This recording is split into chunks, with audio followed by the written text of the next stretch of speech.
Buffett Partnership Limited, 610 Kiewit Plaza, Omaha, Nebraska 68131, telephone 0424110, May 29, 1969. To my partners, about 18 months ago, I wrote to you regarding changed environmental and personal factors causing me to modify our future performance objectives. The investing environment I discussed at the time and on which I have commented in various other letters has generally become more negative and frustrating as time has passed. Maybe I'm merely suffering from a lack of mental flexibility. One observer commenting on security analysts over 40 stated, "They know too many things that are no longer true." However, it seems to me that one, opportunities for investment are open to the analyst who stresses quantitative factors have virtually disappeared, after rather steadily drying up over the past 20 years. Two, our $100 million of assets further eliminates a large portion of the seemingly barren investment world, since commitments of less than about $3 million cannot have a real impact on an overall performance, and this virtually rules out companies with less than about $100 million of common stock at market value. And three, a swelling interest in investment performance has created an increasingly short-term oriented and, in my opinion, more speculative market. The October 9, 1967 letter stated that personal considerations were the most important factor among those causing me to modify our objectives. I expressed the desire to be relieved of the self-imposed necessity of focusing 100% on BPL. I have flunked this test completely during the last 18 months. The letter said, "I hope limited objectives will make for more limited effort." It hasn't worked out that way. As long as I am on stage, publishing a regular record and assuming responsibility for management of what amounts to virtually 100% of the net worth of many partners, I will never be able to put sustained effort into any non-BPL activity. If I am going to participate publicly, I can't help being competitive. I know I don't want to be totally occupied with outpacing an investment rabbit all my life. The only way to slow down is to stop. Therefore, before year-end, I intend to give all limited partners the required formal notice of my intention to retire. There are, of course, a number of tax and legal problems in connection with liquidating the partnership, but overall I am concerned with working out a plan that attains the following objectives. 1. The most important item is that I have an alternative regarding money management to suggest to the many partners who do not want to handle this themselves. Some partners, of course, have alternatives of their own in which they have confidence and find quite acceptable. To the others, however, I will not hand over their money with a "good luck."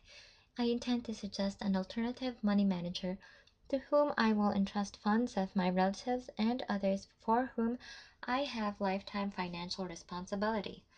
This manager has integrity and ability and will probably perform as well or better than I would in future, although nowhere close to what he or I have achieved in the past. He will be available to any partner so that no minimum size for accounts will cause any of you a problem. I intend in the future to keep in general touch with what he is doing, but only on an infrequent basis, with any advice on my part largely limited to a negative type. 2. I want all partners to have the option of receiving cash and possibly readily marketable securities.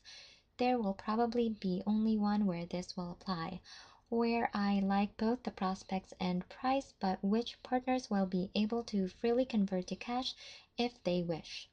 3. However, I also want all partners to have the option of maintaining their proportional interests in our two controlled companies, Diversified Retailing Company Incorporated and Berkshire Hathaway Incorporated, and one other small restricted holding. Because these securities will be valued unilaterally by me at fair value, I feel it is essential that, if you wish, you can maintain your proportionate interest at such valuation. However, these securities are not freely marketable. Various SEC restrictions apply to controlled stock and non-registered stock.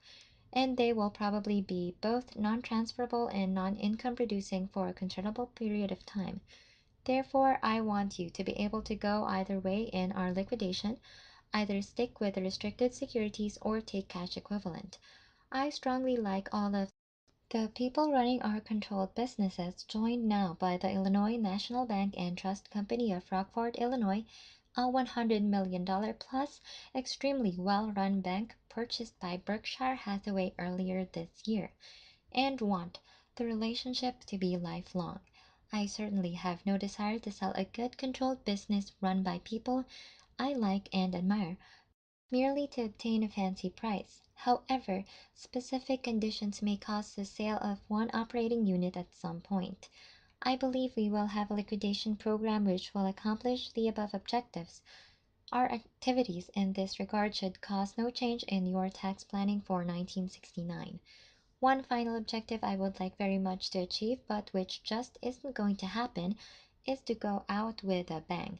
I hate to end with a poor year, but we're going to have one in 1969. My best guess is that a year end, allowing for a substantial increase in value of controlled companies against which all partners except me will have the option of taking cash, we will show a break-even result for 1969 before any monthly payments to partners. This will be true even if the market should advance substantially between now and year end, since we will not be in any important position which will expose us to much upside potential. Our experience in workouts this year has been atrocious. During this period, I have felt like the bird that inadvertently flew into the middle of a badminton game. We are not alone in such experience, but it came at a time when we were toward the upper limit of what has been our historical range of percentage commitment in this category. Documenting one's bonus is unpleasant business. I find selective reporting even more distasteful. Our poor experience this year is 100% my fault.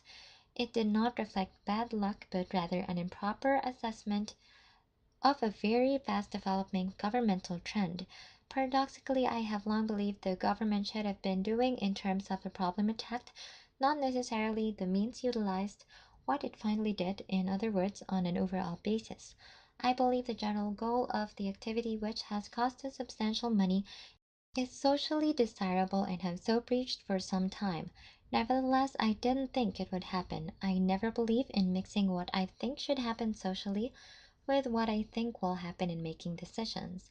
In this case, we would be some millions better off if I had. Quite frankly, in spite of any factors set forth on the early pages, I would continue to operate the partnership in 1970 or even 1971 if I had some really first-class ideas. Not because I want to, but simply because I would so much rather end with a good year than a poor one. However, I just don't see anything available that gives any reasonable hope of delivering such a good year, and I have no desire to grope around hoping to get lucky with other people's money. I am not attuned to this market environment, and I don't want to spoil a decent record by trying to play a game I don't understand just so I can go out a hero. Therefore, we will be liquidating holdings throughout the year, working toward a residual of the controlled companies, the one investment letter security, the one marketable security with favorable long-term prospects, and the miscellaneous stubs, etc., of small total value which will take several years to clean up in the workout category. I have written this letter a little early in lieu of the mid-year letter. Once I made a decision, I wanted you to know. I also wanted to be available in Omaha for a period after you received this letter to clear up anything that may be confusing in it. In July, I expect to be in California. Some of you are going to ask, what do you plan to do? I don't have an answer to that question. I do know that when I'm 60, I should be attempting to achieve different personal goals than those which had priority at age 20. Therefore, unless I now divorce myself from the activity that has consumed virtually all of my time and energies during the first 18 years of my adult life, I am unlikely to develop activities that will be appropriate to new circumstances in subsequent years. We will have a letter out in the fall, probably October, elaborating on the liquidation procedure, the investment advisor, suggestion, etc. Cordially, Warren E. Buffett, WEB, GLK.